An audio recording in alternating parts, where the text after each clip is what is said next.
ആര് ചെയ്യും? അപ്പൻ ചെയ്യത്തില്ല, അമ്മ ചെയ്യത്തില്ല, ലോകത്തിൽ ആരും ചെയ്യത്തില്ല. ഈ ദൈവത്തിനല്ലാതെ മറ്റാർക്കും പറ്റത്തില്ല.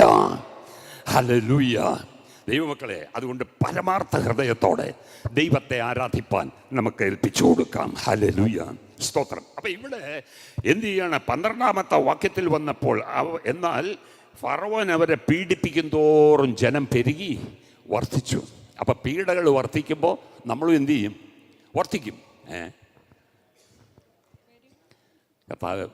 പാസ്റ്ററെ, ആകപ്പാടെ പ്രശ്നമാണ്. എന്താ പ്രശ്നം? ആകപ്പാടെ പീഡയാ. എന്താ പീഡ? പീഡയുടെ ഒരു ലിസ്റ്റാണ്. പീഡിപ്പിക്കും തോറും സന്തോഷത്തിൽ വർദ്ധിക്കും, കൂട്ടായ്മയിൽ വർദ്ധിക്കും, പ്രാർത്ഥനയിൽ വർദ്ധിക്കും, ആരാധനയിൽ വർദ്ധിക്കും, ഉപവാസത്തിൽ വർദ്ധിക്കും. ഒരു ചാപ്റ്റർ വായിച്ചുകൊണ്ടിരുന്ന സ്ഥാനത്ത് 5 ചാപ്റ്റർ വായിക്കും. അങ്ങനെ വായിച്ചിരുന്നെങ്കിൽ ഇങ്ങനെ ഇരിക്കേണ്ടി വരത്തില്ലായിരുന്നു. സ്തോത്രം. ഹല്ലേലൂയ. ദൈവമക്കളെ, ജീവിതത്തിൽ ഇതുപോലെ ചിലതൊക്കെ വരുമ്പോൾ ഉണ്ടല്ലോ, ഒരു കാര്യമാണ്, പിശാച് ഇതുകൊണ്ടൊന്നും നീ എന്നെ ക്ഷീണിപ്പിക്കാൻ നോക്കണ്ട, ഞാൻ ഉപവസിക്കാൻ പോവുക. ഇത്രയും നാൾ ഞാൻ ഒരു ദിവസമേ ഉപദേശിച്ചുള്ളായിരുന്നു, ഞാൻ ഇന്ന് 3 ആക്കാൻ പോവുക.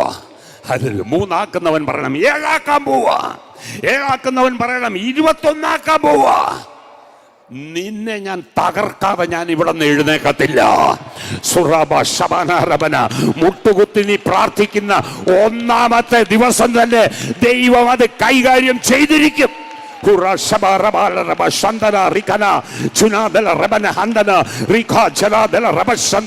ഇന്ന് പകൽക്കാലം അതുപോലൊരു വിടുതൽ ഈ ഹോളിന്റെ അകത്ത് നടക്കട്ടെ, എന്നെ കേൾക്കുന്ന കൂടാരങ്ങൾക്കകത്ത് നടക്കട്ടെ.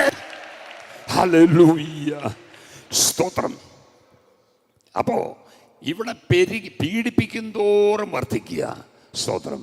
ദൈവജനത്തിന് പേടിക്കാനില്ല. എന്താ കാരണം? ഉൽപ്പത്തി പുസ്തകം 13-ാം അധ്യായം അതിൻ്റെ 16-ാം വാക്യം.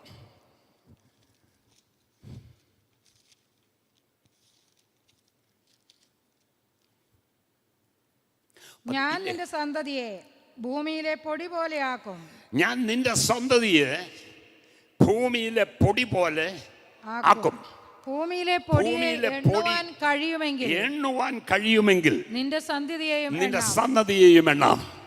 ആലോചിക്കുക, വാഗ്ദത്തം കൊടുത്തിട്ടുണ്ട്.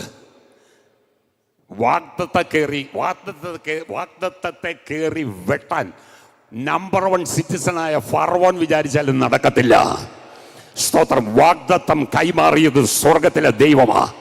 നിനക്ക് ദൈവം വാഗ്ദത്തം കൈമാറിയിട്ടുണ്ടെങ്കിൽ എത്ര വലിയ പുള്ളി വന്നാലും അത് വെട്ടാൻ പറ്റത്തില്ല, അത് വെട്ടാൻ പറ്റത്തില്ല, അത് വെട്ടാൻ പറ്റത്തില്ല.